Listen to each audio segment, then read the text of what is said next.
ಇನ್ನು ಮಧು ಬಂಗಾರಪ್ಪನವರು ಟಿವಿ9 ಜೊತೆಗೆ ಎಕ್ಸ್ಕ್ಲೂಸಿವ್ ಆಗಿ ಮಾತನಾಡಿದರೆ ಹಿಜಾಬ್ ವಿಚಾರದಲ್ಲಿ ಬಿಜೆಪಿ ರಾಜಕೀಯ ಮಾಡ್ತಾ ಇದೆ, ಲೋಕಸಭಾ ಚುನಾವಣೆ ದೃಷ್ಟಿಯಿಂದ ವಿವಾದ ಮಾಡ್ತಿದ್ದಾರೆ ಅಂತ ಟಿವಿ9ಗೆ ಸಚಿವ ಮಧು ಬಂಗಾರಪ್ಪ ಹೇಳಿಕೆಯನ್ನು ಕೊಟ್ಟಿದ್ದಾರೆ. ಕಾನೂನು ತಜ್ಞರ ಜೊತೆಗೆ ಚರ್ಚೆ ಮಾಡಿ ತೀರ್ಮಾನ ಆಗುತ್ತೆ, ಸಿಎಂ ಜೊತೆಗೆ ಮಾತನಾಡಿ ಮುಂದಿನ ತೀರ್ಮಾನ ಮಾಡ್ತೇವೆ ಅಂತ ಟಿವಿ9 ಜೊತೆಗೆ ಮಾತನಾಡ್ತಾ ಮಧು ಬಂಗಾರಪ್ಪ ಸ್ಪಷ್ಟನೆಯನ್ನು ಕೊಟ್ಟಿದ್ದಾರೆ.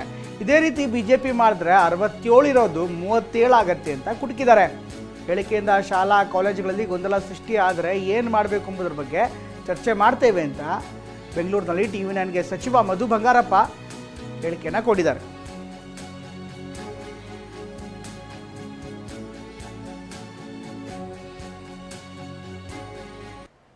ಸಾಕಷ್ಟು ವಿವಾದ ಸೃಷ್ಟಿ ಮಾಡಿದಂಥ ಹಿಜಾಬ್ ವಿವಾದ ಮತ್ತೆ ಮುನ್ನೆಲೆಗೆ ಬಂದು ಈಗಾಗಲೇ ರಾಜ್ಯ ಸರ್ಕಾರ ಹಿಜಾಬ್ ನಿಷೇಧವನ್ನು ವಾಪಸ್ ಪಡೆಯಲಿಕ್ಕೆ ಕೂಡ ಮುಂದಾಗಿ ಈ ವಿಚಾರವಾಗಿ ಮಾತಾಡಲಿಕ್ಕೆ ಸಚಿವರಂತ ಮಧು ಬಂಗಾರಪ್ಪ ಅವರಿದ್ದಾರೆ. ನೇರವಾಗಿ ಅವರನ್ನ ಮಾತಾಡಿಸ್ತೀನಿ. ಸರ್, ಈ ಹಿಂದೆ ಕೂಡ ಸಾಕಷ್ಟು ಒಂದಷ್ಟು ವಿವಾದ ಸೃಷ್ಟಿ ಮಾಡಿತ್ತು. ಈಗ ಸರ್ಕಾರ ಹಿಜಾಬ್ ನಿಷೇಧವನ್ನು ವಾಪಸ್ ಪಡೆಯಲಿಕ್ಕೆ ಮುಂದಾಗಿದೆ.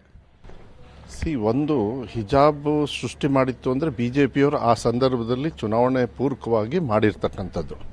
ಅದು ಎಲ್ಲಿ ಕರಾವಳಿ ಭಾಗದಲ್ಲಿ ಅಲ್ಲಿಂದ ಶುರುವಾಯಿತು ಮತ್ತು ಅದು ಕಾನೂನಿನ ಮೆಟ್ಲು ಕೂಡ ಇತ್ತು. ನಾವು ಅದನ್ನು ಖಂಡನೆಯೂ ಕೂಡ ಮಾನ್ಯ ಮುಖ್ಯಮಂತ್ರಿಗಳಾಗಲಿ ಆ ಸಂದರ್ಭದಲ್ಲಿ ವಿರೋಧ ಪಕ್ಷದವರಾಗಿ ನಾವೆಲ್ಲರೂ ಕೂಡ ಖಂಡನೆ ಮಾಡಿರೋದು ತಾವೆಲ್ಲರೂ ಕೂಡ ನೋಡಿದ್ದೀರಿ. ಇದೆಲ್ಲ ಇರಬಾರ್ದು, ಅವ್ರಿಗೆ ಏನು ಸ್ವತಂತ್ರ ಇರ್ತದೆ, ಅವ್ರು ಹಾಕ್ಕೊಂಡು ಹೋಗೋದ್ರಲ್ಲಿ ತಪ್ಪೇನಿಲ್ಲ ಅಂತಕ್ಕಂಥದ್ದು ಭಾವನೆಯನ್ನು ಕೂಡ ನಾವು ವ್ಯಕ್ತಪಡಿಸಿದ್ವಿ. ಅದಾದಮೇಲೆ ಕಾನೂನಿಗೆ ಹೋಯಿತು. ನಿನ್ನೆ ಸಾರ್ವಜನಿಕರ ಒಂದು ಸಭೆಯಲ್ಲಿ ಒಬ್ಬರು ಕೇಳಿದ್ದಾರೆ. ಹೀಗೆ ಕೇಳಿದಾಗ ಆ ವಸ್ತ್ರದ ಬಗ್ಗೆ ಕೇಳಿದಾಗ, ಇಲ್ಲ ಅದೆಲ್ಲ ನೀವು ಹಾಕ್ಕೋಬೋದು, ನಮ್ಮಿದ್ರೊಳಗೆಲ್ಲ ಏನಿಲ್ಲ, ಮುಂದಿನ ದಿನಗಳಲ್ಲಿ, ಯಾಕೆಂದರೆ ನಾನು ಪಂಚೆ ಹಾಕ್ತೀನಿ, ಜುಬ್ಬ ಹಾಕ್ತೀನಿ, ಹಾಗೆ ನೀವು ಕೂಡ. ಯಾಕೆಂದರೆ ಆಚಾರ ವಿಚಾರದಲ್ಲಿ ಮತ್ತು ಧರ್ಮದಲ್ಲಿ ಮತ್ತು ನಾವೇನೇನು ಒಂದು ಜಾತಿ ಧರ್ಮದಲ್ಲಿ ಹುಟ್ಟಿ ನಾವೇನು ಬೆಳವಣಿಗೆಯಲ್ಲಿ ಬರ್ತೀವಿ, ಅದಕ್ಕೆ ಯಾವತ್ತೂ ಕೂಡ ಅದು ಸ್ವತಂತ್ರ ಇರಬೇಕು, ಊಟದ್ದಾಗಲಿ ಏನೇ ಆಗಲಿ ಅಂತೇಳಿ ಹೇಳಿದರು. ಅದಾದ ಮೇಲೆ ನಾವು ಅಧಿಕಾರಿ ವರ್ಗದವ್ರಿಗೂ ಕೂಡ ನಾನು ನಿರ್ದೇಶನ ಕೊಡ್ತೀನಿ ಅಂತ ಹೇಳಿದ್ದಾರೆ. ಅಲ್ಲಿಗೆ ಏನಾಯಿತು, ಮಾನ್ಯ ಮುಖ್ಯಮಂತ್ರಿಗಳು ಅಧಿಕಾರಿ ವರ್ಗದವರಿಗೆ ಕಾನೂನಿನ ಒಂದು ಸಲಹೆಯನ್ನು ತಗೊಂಡು ಮುಂದಿನ ದಿನಗಳಲ್ಲಿ ತೀರ್ಮಾನ ಮಾಡ್ತಕ್ಕಂಥದ್ದನ್ನು ಮಾಡೋದಕ್ಕೆ ಅಷ್ಟು ಹೇಳಿದ್ದಾರೆ ಅಂಥೇಳಿ ನನ್ನ ಭಾವನೆ. ಬಟ್ ನನ್ನ ಇಲಾಖೆಗೆ ಬಂದಾಗ ನಾನು ಇಂಥ ತೀರ್ಮಾನಗಳನ್ನು ತಗೊಳ್ಬೇಕಾದ್ರೆ ಕಾನೂನಿನ ಸಲಹೆಯನ್ನು ತಗೊಂಡು ಅದು ಮಾನ್ಯ ಮುಖ್ಯಮಂತ್ರಿಗಳು ಡೈರೆಕ್ಷನ್ಸ್ ಕೊಡ್ತಾರೆ, ಮುಂದೆ ಹೆಜ್ಜೆ ಇಡ್ತಕ್ಕಂಥ ವ್ಯವಸ್ಥೆನ ಮಾಡ್ತಾರೆ. ಈಗ ಮುಖ್ಯಮಂತ್ರಿಗಳ ಹೇಳಿಕೆ ಬೆನ್ನಲ್ಲೇ ಬಿಜೆಪಿಯವರು ಸಾಕಷ್ಟು ವಿರೋಧ ಮಾಡ್ತಾ ಇದ್ದಾರೆ. ಒಂದು ಕಡೆ ಶಿಕ್ಷಣವನ್ನು ಕಲುಷಿತಗೊಳಿಸ್ಲಿಕ್ಕೆ ಹೋಗ್ತಿದ್ದಾರೆ, ಏನೋ ಓದುವಂಥ ಮಕ್ಕಳ ಮನಸ್ಸಿನಲ್ಲಿ ಒಡಕು ಮೂಡಿಸುವಂಥ ಕೆಲಸವನ್ನು ಮಾಡ್ತಾ ಇದೆ ಕಾಂಗ್ರೆಸ್ ಅಂತ ಹೇಳ್ತಿದ್ದಾರೆ. ಇವತ್ತು ನಾವು ಅಧಿಕಾರದಲ್ಲಿ ಇದ್ದೀವಿ, ಯಾಕಿದ್ದೀವಿ? ಅವತ್ತು ವಿರೋಧ ಮಾಡಿದ್ವಿ ಅದನ್ನ. ಅಂದರೆ ಇಲ್ಲ, ಅವ್ರು ಏನು ಬೇಕಾದ್ರೆ ಹಾಕ್ಕೊಳ್ಳಿ ಅಂತ. ಹಾಗಾದ್ರೆ ಈಗ ನಾವೇನು ಮಾಡಬೇಕು?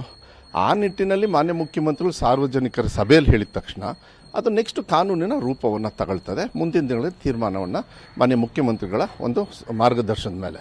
ಆದರೆ ಬಿ ಜೆ ಪಿಯವರ ಟೀಕಾ ಟಿಪ್ಪಣಿಗೆ ನೀವು 67ರಿಂದ ಮತ್ತು 37ಕ್ಕೆ ಕೂರಿಸ್ತಾರೆ. 26 ಏನೋ ಗೆದ್ದಿದ್ದೀರಿ ನೀವು MP, ಮತ್ತು 6ಕ್ಕೆ ಬಂದು ಕೂರಿಸ್ತಾರೆ. ನೀವು ಸ್ವಲ್ಪ ಹುಷಾರಾಗಿರೋದು ಒಳ್ಳೆಯದು. ಇದನ್ನು ರಾಜಕಾರಣಕ್ಕೆ ತರಕ್ಕೆ ಹೋಗಬೇಡಿ. ಇದನ್ನ ಈಗ ಲೋಕಸಭಾ ಚುನಾವಣೆ ದೃಷ್ಟಿಯಿಂದ ಒಂದು ಅಲ್ಪಸಂಖ್ಯಾತ ಸಮುದಾಯನ ಓಲೈಕೆ ಮಾಡಲಿಕ್ಕೆ ಈ ರೀತಿಯಾಗಿ ಮಾಡ್ತಾ ಇದೆ, ಇದು ಒಂದು ರೀತಿ ತಲೆ ತಗ್ಗಿಸುವಂತ ಕೆಲಸ ಅಂತೇಳಿ ವಿರೋಧ ಪಕ್ಷದ ನಾಯಕರಾದ ಆರೋಪಕರು ಹೇಳಿದ್ದಾರೆ.